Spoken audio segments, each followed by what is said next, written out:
we did complete serious communications. We should be able to start today on instructive communications. To give a quick recap of what this is all about for those who are not here.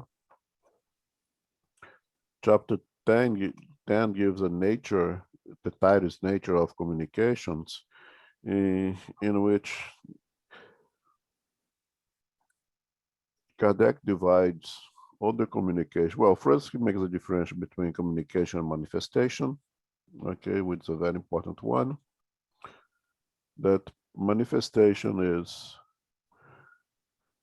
ways that spirit have to make their presence felt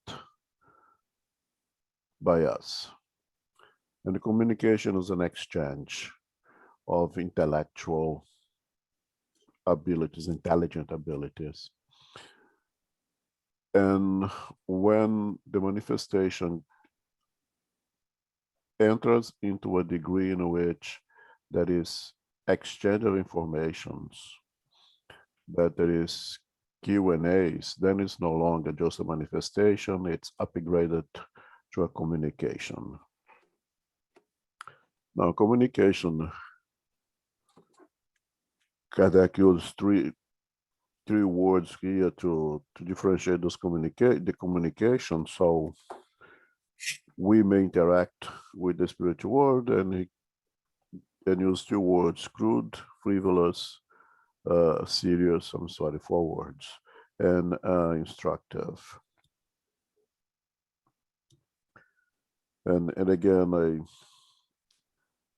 I think as a science who has its own terminology, we could and should use these words to classify. Not that I have to put everything in boxes, but as a science, we should have terminology.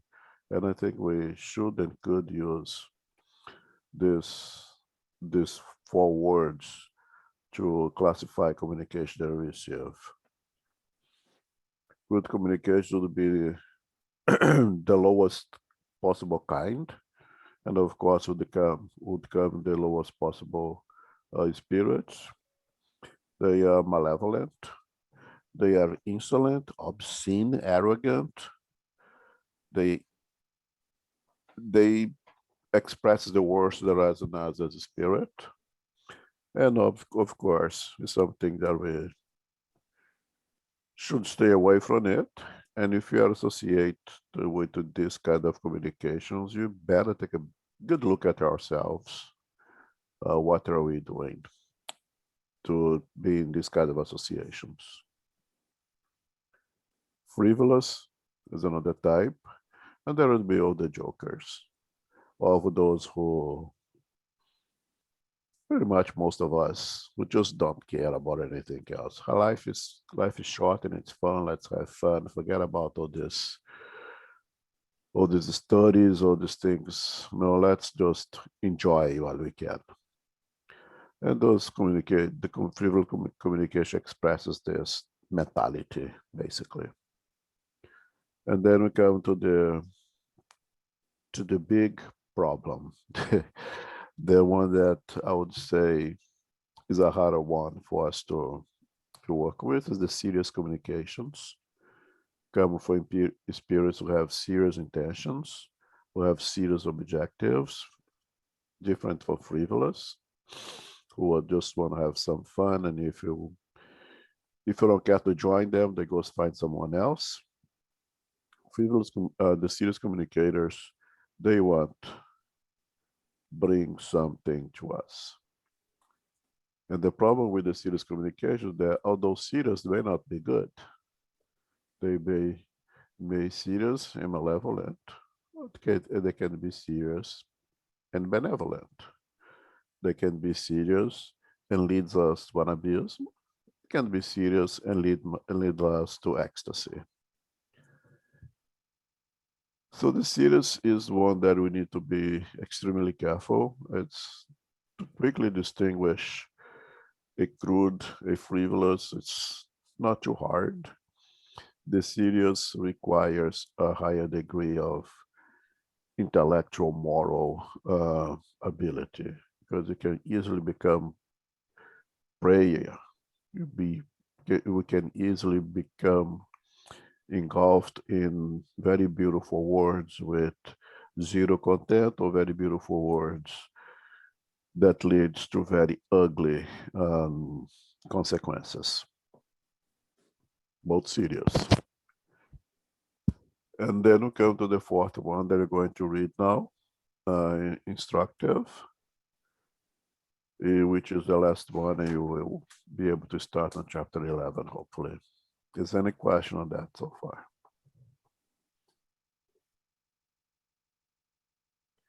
Okay. Soraya is not with us today. Philip already read. Paco, would you like to read for us if you are able to, or if Paco is there? He's not here also, I think. Okay. Philip, how lucky can you be? Huh? I'm always lucky. You better pay the lottery today, man. 137. Thank you. Instructive communications are serious communications whose main purpose is to provide teaching given by spirits about the sciences, morality, philosophy, etc. Their greater or lesser profoundness depends on the particular spirit's degree of advancement and dematerialization. In order to take advantage of such communications, they must be regular and followed with perseverance. Serious spirits connect themselves to those who desire to be taught, and they assist them, whereas they leave frivolous spirits the job of entertaining those who only see communications as being a type of temporary distraction. Thanks, Philip. Okay. Let's stop because got a few things that I don't want to forget. So instructive communications, Kardec separates this group, these classes of communications, when the spirits want to provide us with some kind of teaching of many different subjects, so to say. You may want to teach us sciences, morality, philosophy, anything that leads us to gain comprehension or ability to perform something. Okay, want to teach us something. And the quality of the teaching, the lesser, Kardec says, is the greater or lesser profoundness, of course, will depend on the greater or lesser more intellectual progress of the spirit providing the communication. A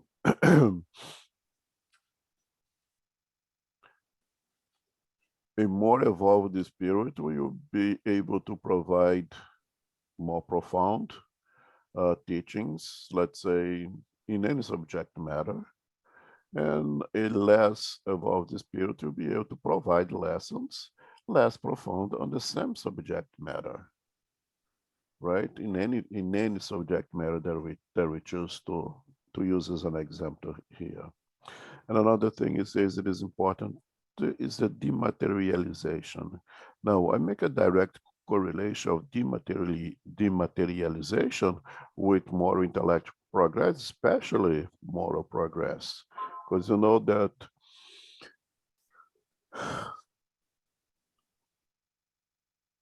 our, as eternal spirit progress, very much follows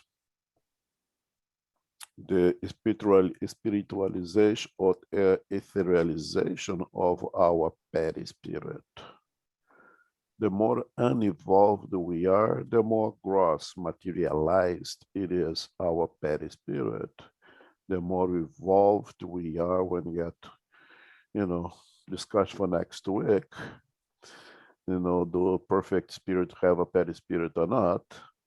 But the more evolved we get, the less materialized becomes that perispirit to a point that it's become somewhat imperceivable. Okay. So that's what Kardec says here on dematerialization. More advanced spirit, you have a more dematerialized perispirit. And another way they can read here are the spirits who are much more disconnected to the ideologies pertaining to to to us, to Earth. They are more easily able to go beyond us. They're not, their thoughts, their way of thinking are not so conditioned to life in the material world, in the physical world. Therefore, they have greater ability to expand their thoughts. They are not so conditioned to matter. So we can say, which of course correlates with a more evolved spirit, with a less materialized perispirit. Okay? Very important also, Kardec put here two things important, one for our part and one for the spirit's part. Okay, for our part, if you want to get involved in those spirits, if you want to get to learn what they have to teach us, regardless of being more profound or less profound.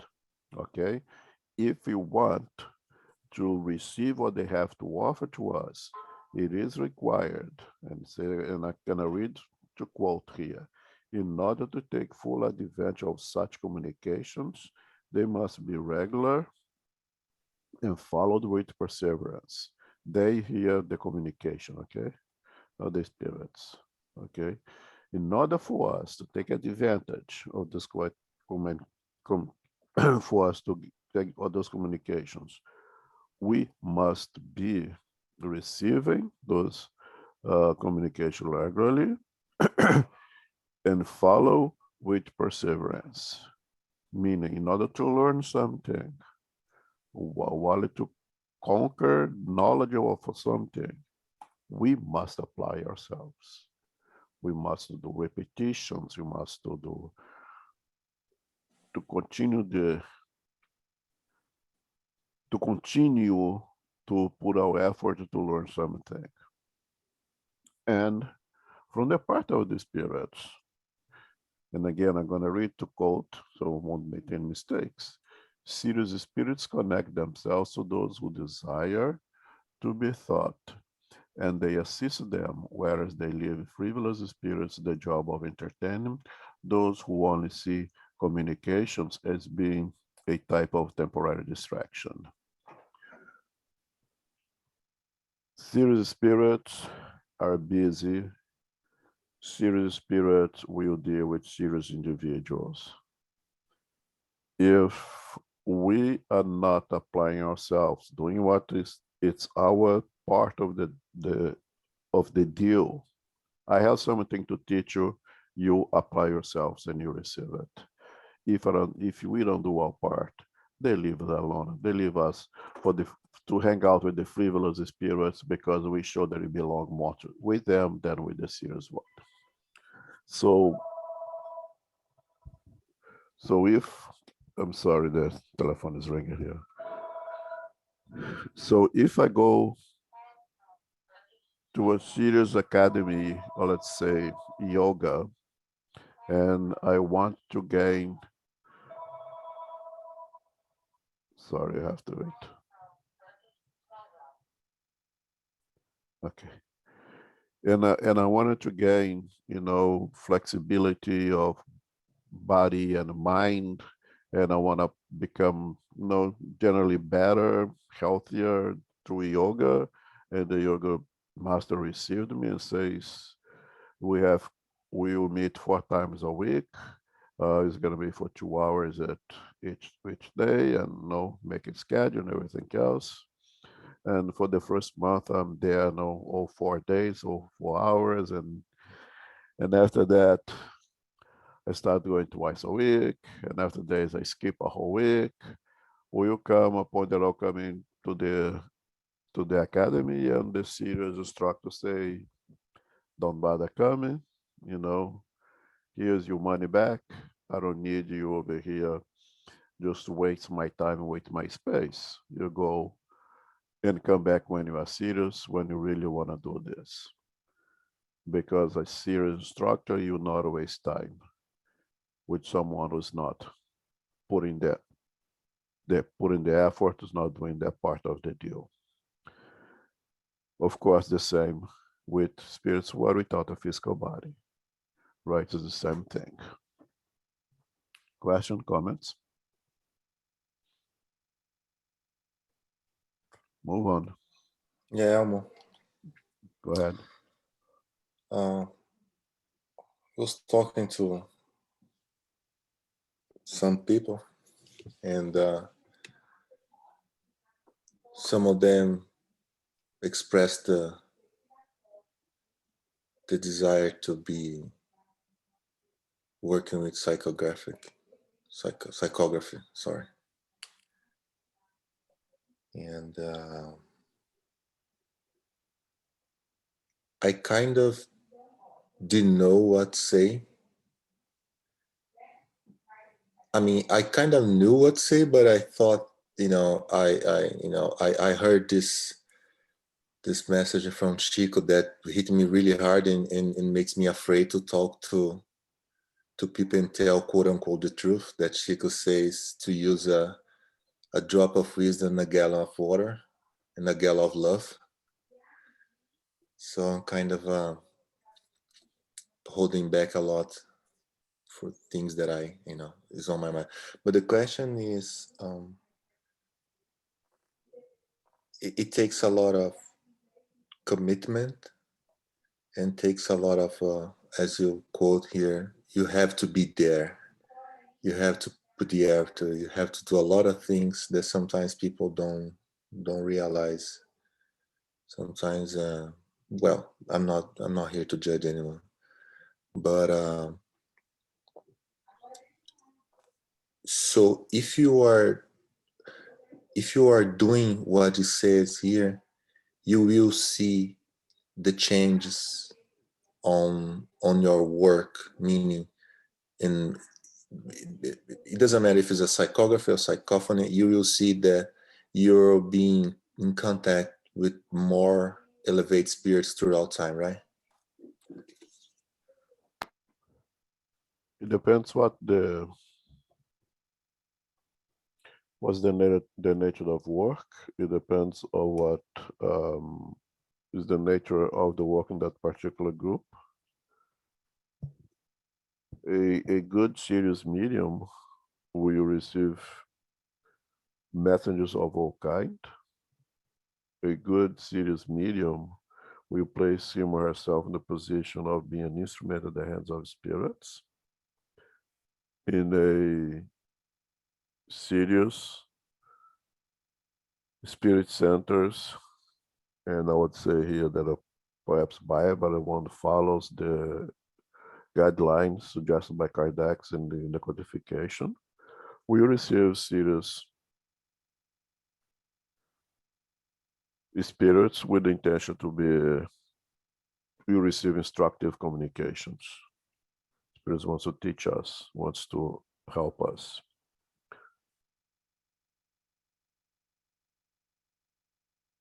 So all the messages that will come via psychography, because it doesn't make much sense that a spirit who needs assistance will provide a psychography.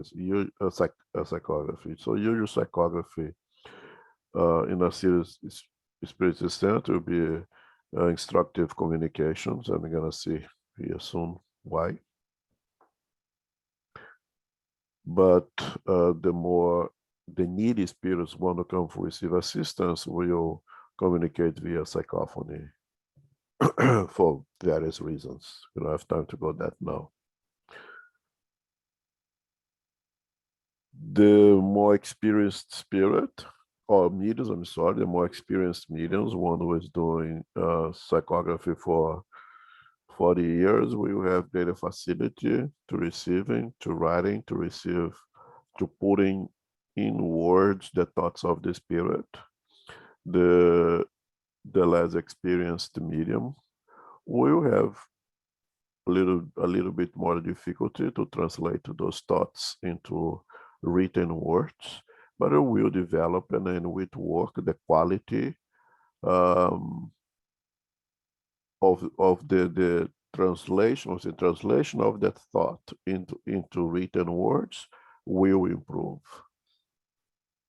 So may not necessarily, maybe, so medium A may receive communication for spirit B. Medium A is not so well experienced, and we will write the thought of the spirit with his own ability.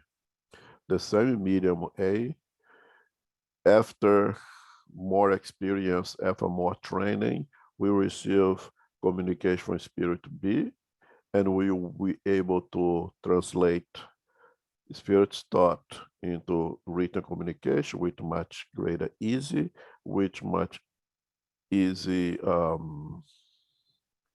with much closer perfectibility from what the thoughts of the spirit. It's a matter of experience. It's a gaining experience. Now, mediums want to be a psychographic spirits. Well, I want to be rich. I want to drive a Ferrari Testarossa. No, I mean, some people have the ability to do so. Somebody has the attribute. Somebody has the physical disposition for psychography. Others don't. Each one must be content and perfect their attribute, their ability, period. Yeah.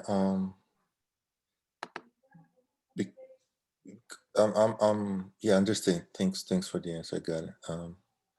And also, I was just wondering, because if I get it right, what you're saying, through time and through effort and through everything, a serious and well-developed media will be able to range from all kinds of messages. But is there such a thing that a medium that is just bound to certain kind of work, that it doesn't change, it's just the line of work, or a medium should be, a medium on that conditions that I mentioned previously should be able to do both, let's put it that way.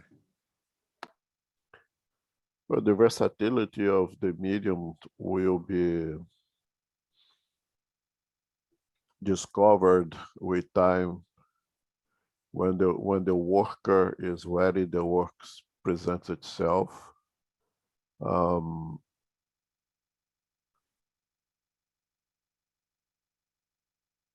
medium may have the potential of work with in many different ways, okay, according to the necessity of the group.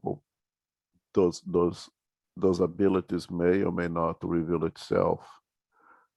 I don't think a medium, I think a medium should come with the intention to be exactly that, an instrument of the hand to spirits, and do the best they can with their abilities. If new ways of work with the mediumship presents itself, is one because there is a need for that particular group. There's a need for that particular workers on the spiritual world to use mediums for that particular field. And of course, that medium has the potential, has the physical necessary attribute to develop him or herself to perform that work. A medium should not be trying to figure out what is it that I can do, what cannot do. I'm here to do whatever I'm able to do and to do the best that I can. If the spirit see me, the potential of this or that activity, I'm ready, you can use me.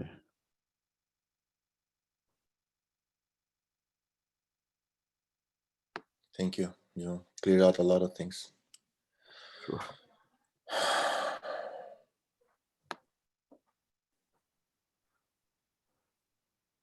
Okay, Philip? Yep.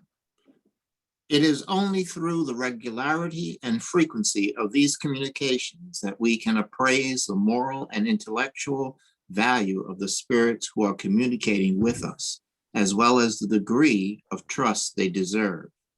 If we require experience in order to judge other people, we need it even more to judge spirits. Thanks. This is also, I'm sorry, going very slow here, but this is also very important. Okay.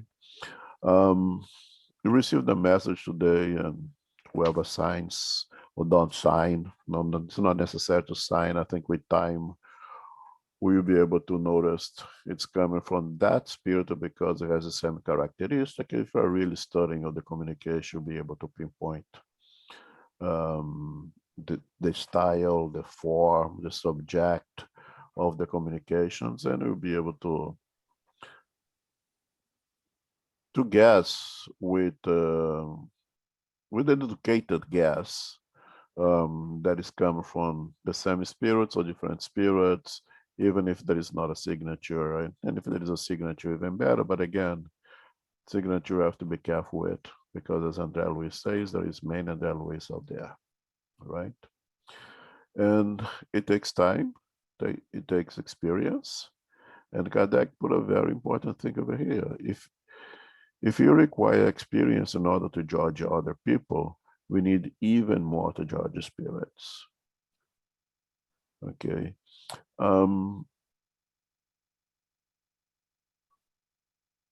We need to do this evaluation. We need to look at the messages. We need to desiccate the messages. You need to break down the messages and put it together in order to really see if those communications are coming from well-intended spirits, if it's come from spirits who could truly want to provide us with instructive communications.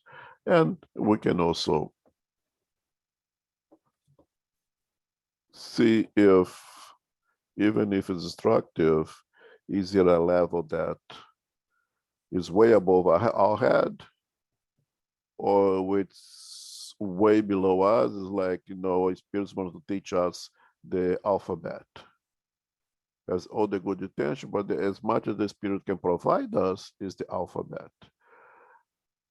I would say thank you very much. That's very good, but we are a little bit above that already, But that is what the spirit can offer. That's how spirit can be instructive to us. But we don't need that anymore. And we cannot stay sitting over there listening to somebody teach us the alphabet anymore. We need to move on. So we need to make sure that those messages being instructive, they are indeed instructive for us, meaning that we can take, we can learn from them, we can benefit from them. It's not way above our heads. It's not teaching something that requires prerequisites that we still don't have, and it's not teaching us the ABC as well. There is a hand over there. Go ahead. That's true. Elmo, thank you. I'm really impressed by the discernment that Spiritism has. I don't find that in some of the other traditions. And something occurred to me as you were talking from last week too, about using reason and logic and spending more time to get to know them, to understand, what kind of spirit it is. And it occurred to me in my own experience, and I'm wondering if this is another way of discernment. I feel I'm clairsentient. I feel energy, vibration. I think it's the thing I'm strongest at. And when St. John is communicating to me or with me, I don't know if it's the magnetic fluid, but the energy of him feels a certain way. It's very whisper soft and very peaceful. It feels like peace. And then when the main malevolent spirit, he's malevolent and frivolous, I think, based on the definitions here. He's definitely crude. When he is communicating with me, his energy feels so different. I always feel pain and suffering when he is around. It's as though they're paraspirit or something, their vibration, I can feel that. Is that another way that Spiritism uses to make this discernment? They feel, these two are at opposite ends of the spectrum, and their energy feels different to me. I pass. Yeah, for the mediums, with their sensibility, they will sense, they will feel the emanations of the energies of that spirit through the approximation of the two perispirits, the perispirit of the medium and the perispirit of the discarnate spirit. The medium will sense, will feel, will perceive the quality of the energies of those spirits. And naturally, if you come from a suffering spirit, you need to understand that the frivolous, the malevolent, the arrogant, the hyper proud, those are suffering spirits. Those are ignorant spirits that require more love and prayer than anything else, right? They are suffering.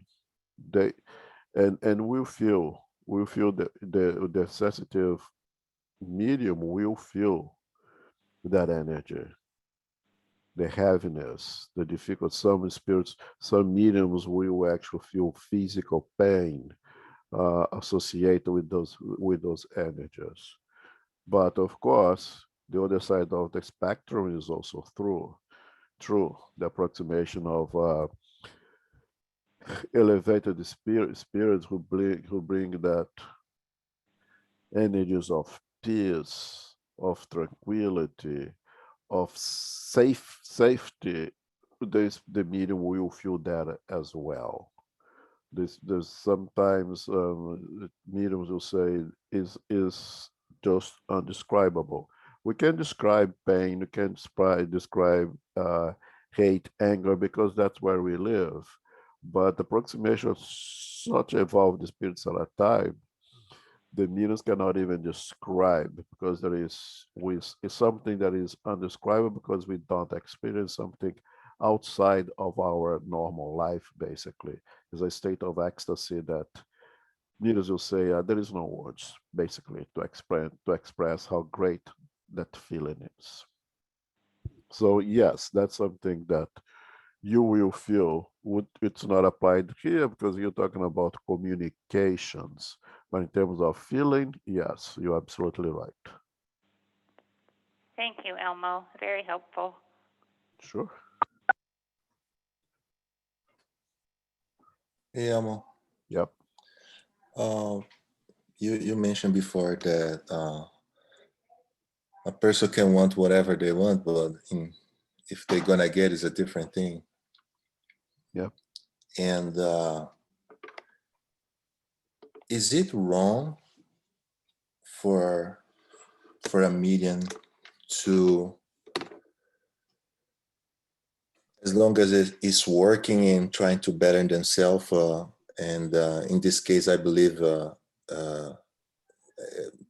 intellectually is a given, but also morally, I think that's will be one of the important things, to aspire to be in touch as with spirit, with more elevated spirit as a goal.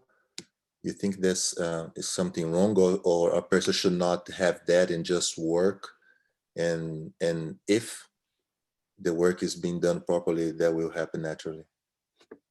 Yeah, I think you answered your own question.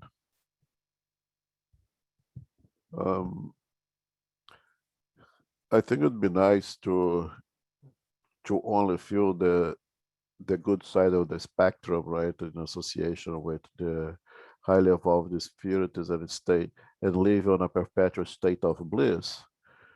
But we are not there yet. We don't belong there yet. We are here to work. We are here to be helpful to others. And I cannot be helpful to Christ. I can only be helpful to those who are at my level or below my level. That's the ones that I can teach. I cannot teach those who know more than I can. That I can. So a medium, when put themselves at the hands of the good spirits, will be used as an instrument to help the need. And when it's come to receive um, the messages, it'll be the messages that are useful to us again, the instructive messages that we can benefit from it, not way above our head, and not the ABCs as well. So a spirit, the medium should be willing to receive what is good for our instruction. And when we say our instruction is primarily the medium, him or herself, and then everybody else with whom he will share those communications.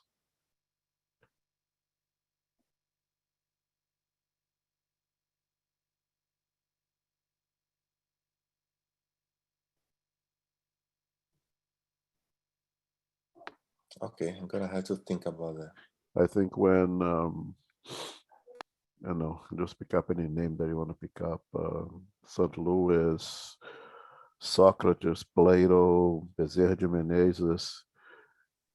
If they choose to come to SDNY and give us a message, they may use any one of the mediums who are able to receive psychography, but will that medium be able to put it in written words what Plato, what Socrates, what Bezerra is bringing to us? And of course, they will bring the mess that is instructive to us, not way above our head, not way below our level. But the medium will put into the words how much that medium is able to put it in words, what the message that the spirits are bring. And the more educated by experience and everything else the medium is, the better will be the verbalization or the written words of the thoughts of that medium, of that spirit. Yeah, it was yeah, thanks. I understand. And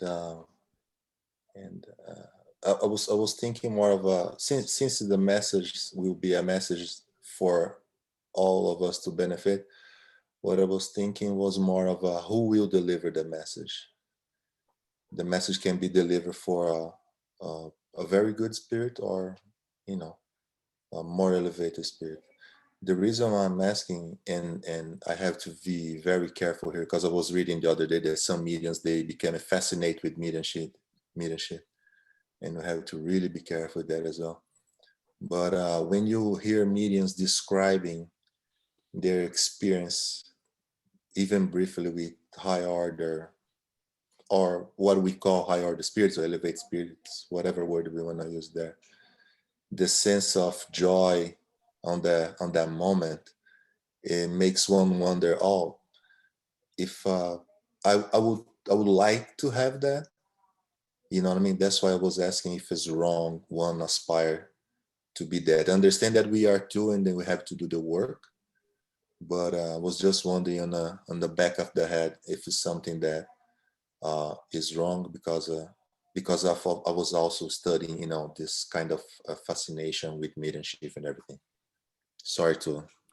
Yeah, no, I don't, right and wrong is kind of relative, but I don't think it's nothing wrong to want to experience of feeling the bliss or receive a message of a highly, highly evolved spirit.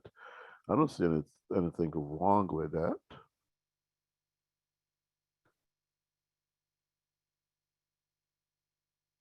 Thank you. As long as one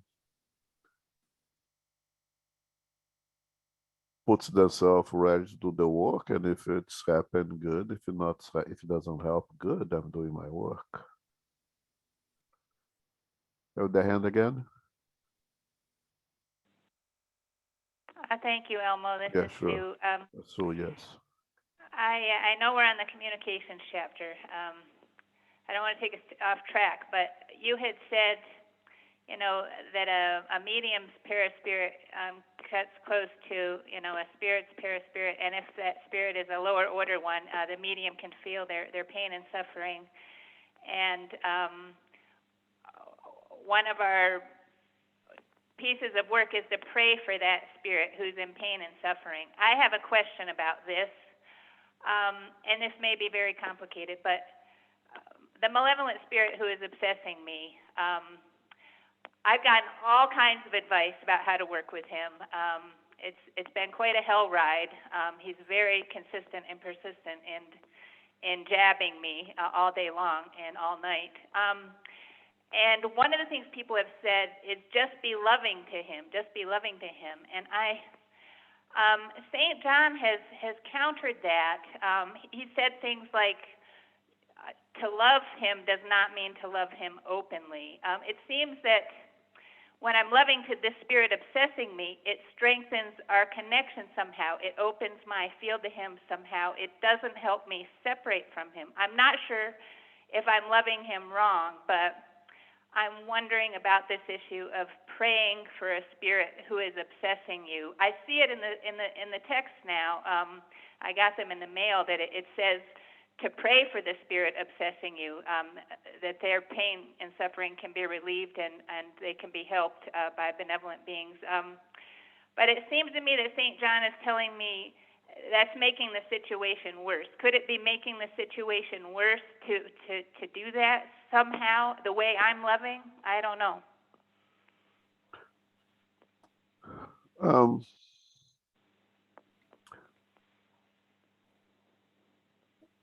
What I'd suggest in praying for a spirit would pray, let's say, to whoever you pray to St. John's or to Christ or to Buddha or to Krishna, and ask, or to the good spirits, to please assist that spirit who I feel it's obsessing me, that I feel that to whom perhaps I own something, that spirit may be protected, may gain the light to understand that this is not the way to go, and not praying to the spirit in a sense, oh spirit, you are doing this to me, oh spirit, I love you, and not praying for the elevated spirits, whoever they may be, if you want to use names or not use the names, to provide assistance to that spirit in need, and not to establish a relationship or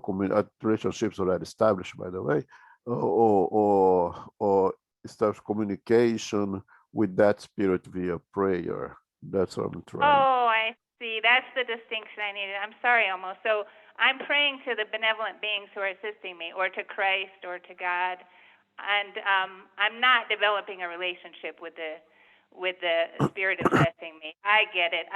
People have recommended to me to be loving to the spirit obsessing me and to speak with him, but that's beyond my pay grade. And I hear you saying that's not my job too, that I'm just supposed to be praying to the benevolent beings that they will help him. Yes. That's Thank my you. suggestion for now, yes.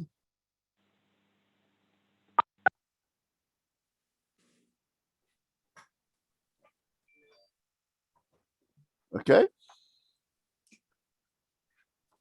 If we deem such communications to be instructive, we therefore suppose them to be true, for something that is not true cannot be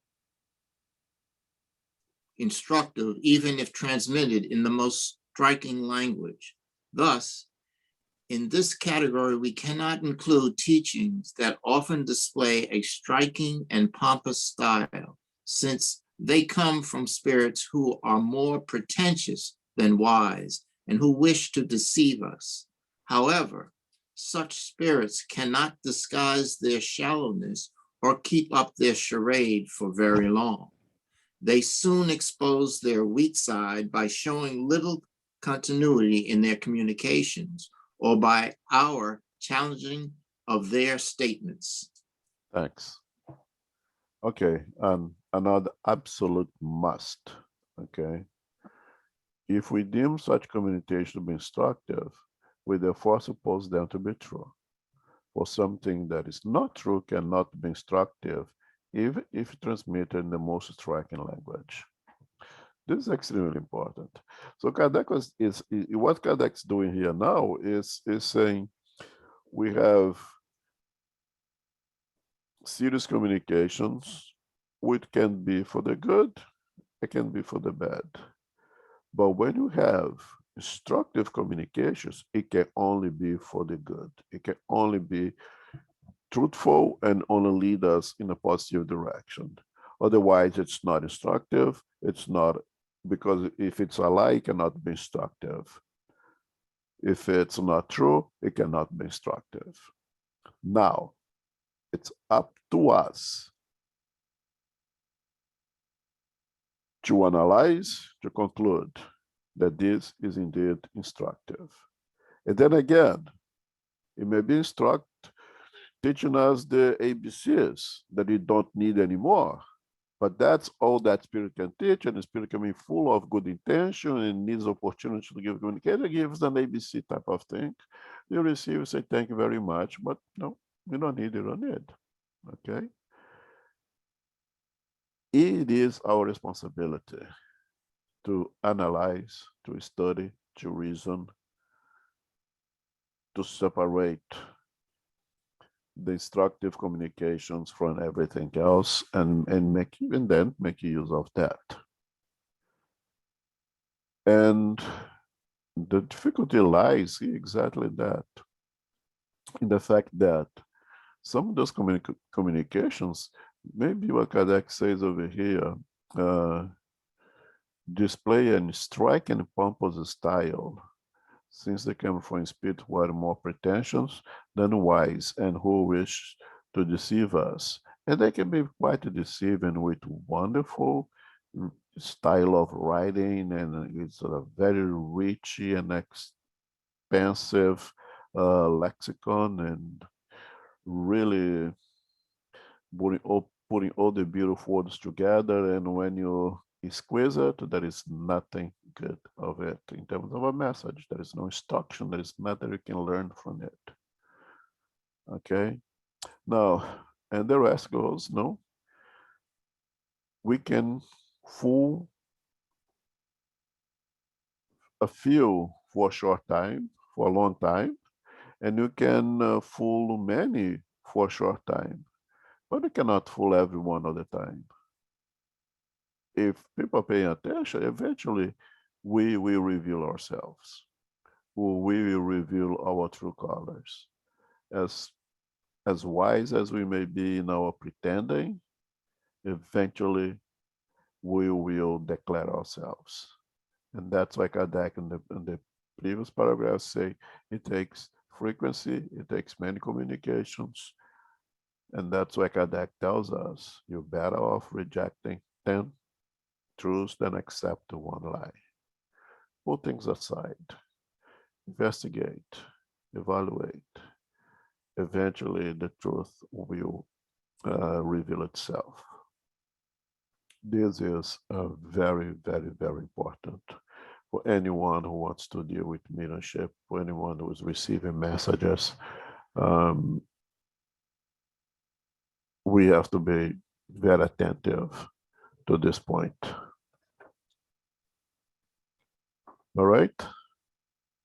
Yelmo, Yep.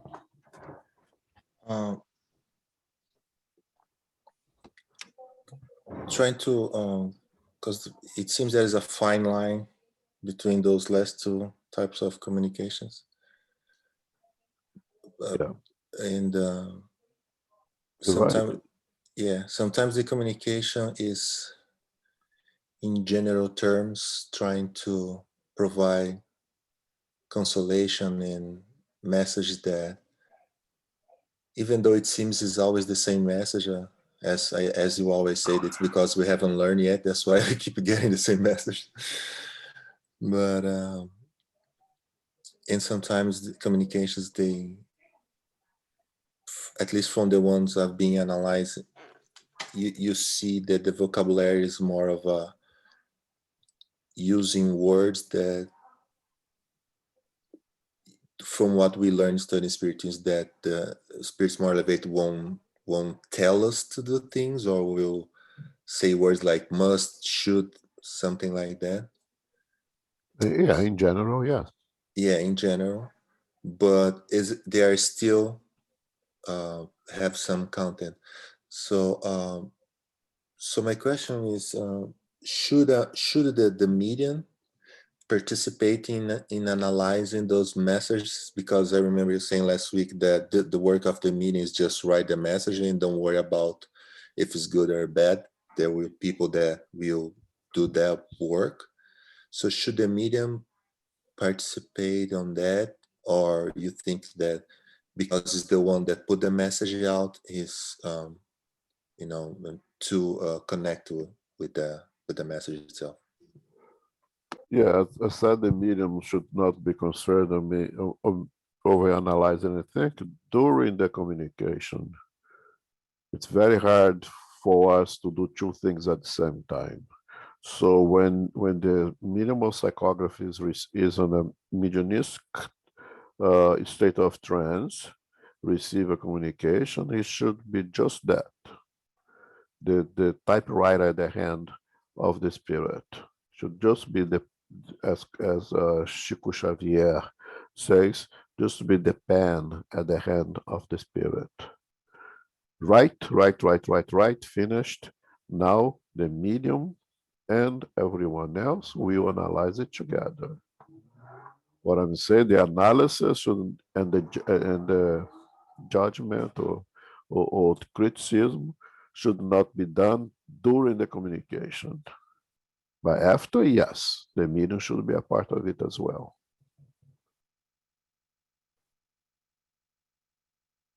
Thank you.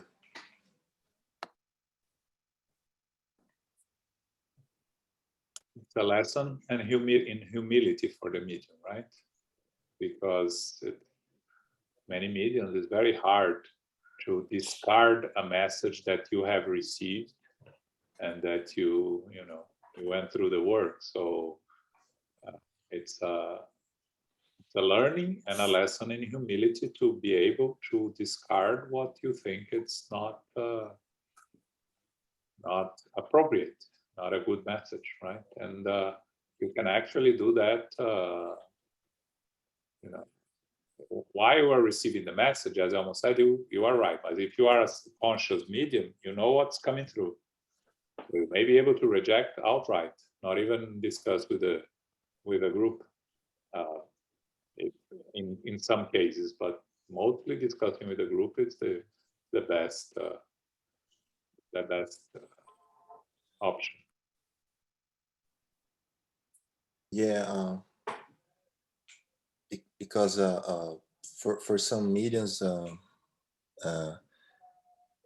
especially when you are developing, you're trying to figure out a lot of things at the same time.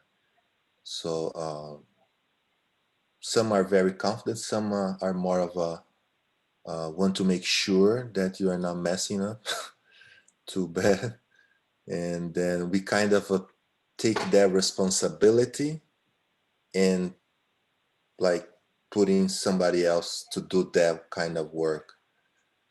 And that's why I was wondering if a medium should be involved, because I at least myself, I always take very seriously on the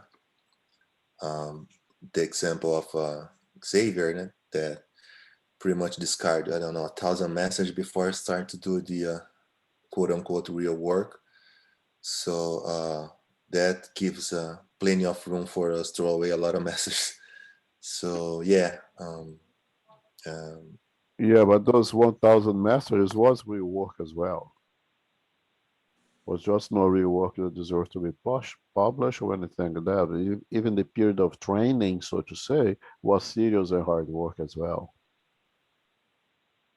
Yeah, I'm just saying the willingness to let go of the work. In this case of Chico, to publish, but in case of mediums that don't work on this kind of publishing thing, to do the work. And as you said, in the end of the meeting, if everyone discussing gets to a sense of that that message is not to the quality that will bring something value for everyone to be discarded. And as Ron said, there's a lesson for humility. And yeah, thanks. Well, let's just finish. You have 1 minute. You can easily finish this chapter. Please, Philip. Okay, 138. The means of communication vary widely. By acting upon our physical organs and senses, spirits can express themselves through sight, apparitions, touch, concealed or visible tangible impressions, hearing, noises, smell, odors whose cause is unknown. Although it is very real, this last means of manifestation is undoubtedly the least dependable due to the numerous causes that can lead to error, and thus we will not take any time for it at present. What we must carefully examine are the diverse means of receiving communications, i.e., a regular and continuous exchange of ideas. The means for doing so are raps, speech, and writing. We shall pursue our study of them in special chapters. Okay, so this doesn't tell us much here. It's just prepare ourselves for what's coming ahead. As in the next chapter, we're gonna be dealing with more physical phenomena, sematology, and typology. And that's just setting up the table for the many types of means of communication, real communication. Okay, regular and continued exchange of ideas. Okay, not manifestations. So we're gonna see now sematology and typologies as e-communications, which we will start next week, hopefully, if we all survive the week.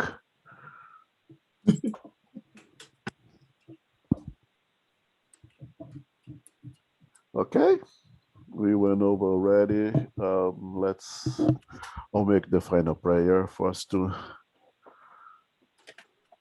conclude the day.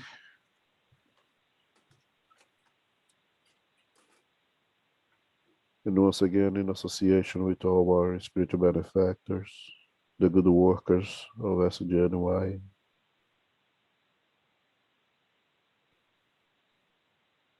we give sincere thanks for the assistance they received here tonight, for the help, for the inspiration they receive constantly. We ask for forgiveness for not being with you as much as you are always with us. We ask for your inspiration, your guidance, to help us to transform our vices into virtues, to apply the teachings of Christ in our daily lives to the best of our abilities, to be patient, charitable towards ourselves, to expand our patience and our charity with everyone who surrounds us. May you be protected, may you be guarded, may you be vigilant throughout the week. And we ask permission to close this meeting. So be it.